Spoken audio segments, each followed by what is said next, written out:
এক মেয়ে তার স্বামীর বাড়ি যাওয়ার আগে বাবাকে বলছে, বাবা, আমাদের উঠোনের উপর এই গাছটি তুলে কি বাড়ির পিছনে লাগানো যায় না? বাবা মেয়েটির কথা শুনে বলল, মারে, গাছটি 4 বছরের পুরাতন গাছ, এখন এটা তুলে নিয়ে অন্য কোথাও লাগানো সম্ভব না। এখন যদি গাছটি তুলে অন্য কোথাও লাগানো হয়, তবে গাছটি নতুন মাটির সাথে নিজেকে মানিয়ে নিতে পারবে না এবং গাছটি মারা যাবে। বাবার কথা শুনে মেয়েটি হাউমাউ করে কেঁদে উঠল আর বলল, আচ্ছা বাবা, 4 বছরের পুরাতন গাছটি যদি নতুন মাটিতে মানিয়ে নিতে না পারে, তাহলে আমি তো তোমার এই ঘরের 20 বছরের একটা পুরাতন মেয়ে, আমি তো সামান্য একটি গাছ নই বাবা।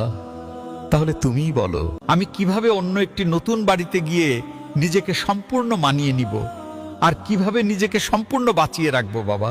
মেয়েটির মুখে এমন একটি কথা শোনার পরে তার পরিবারের সবাই অবাক হয়ে গেল আর বাবা আওয়াজ করে হাউমাউ করে কাঁদতে লাগলো। আসলে আমরা ছেলেরা মেয়েদের জীবনটাকে যত বেশি সহজ মনে করি, তাদের জীবনটা কিন্তু ততটা বেশি সহজ নয়, অনেক কঠিন।